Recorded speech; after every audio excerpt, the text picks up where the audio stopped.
Column pillar नव्हते, सागाचे मोठे मोठे चौकोनी खांबावरती इमारत 2 मजली उंच होती. वरती खापड्या कुंभारने छत होतं, गोल आकारात गोल असतं. आतमध्ये राजवाडा सजवायला पैठणची कापडं सोडली होती, म्हणजे गोंडे होते, रेशमाचे पडदे सोडले होते कडेने. आज दिव्य पतावाशी लग्न करत होते, म्हणजे आतल्या दिव्याची उजेडात पाहायला तुम्ही चकमकीत पैठणीच्या लग्नाचा भव्य असा वाडा. शिवाजी या वाड्यामध्ये 10 वर्ष वास्तव्य केलं होतं. 10 वर्ष कोणते? 1670 ते 1680 असं 10 वर्ष वास्तव्य करताना याच किल्ल्याने पाहिला होता आनंदाचा क्षण.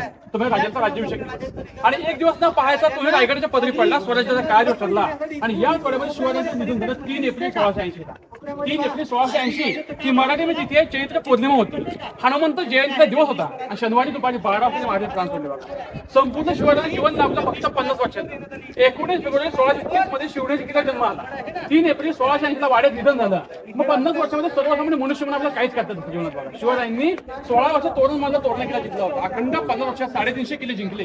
काही किल्ले निर्माण केले, पण एवढे किल्ले जिंकताना, एवढे किल्ले निर्माण करताना कोणत्याही किल्ल्याच्या कोणत्याही भिंतीवर शिवरायांनी आपलं स्वतः नाव कुठे दिलं नाही. असं राज्य करताना अखेर जस्ट निधन झाले 3 एप्रिल 1680 ला.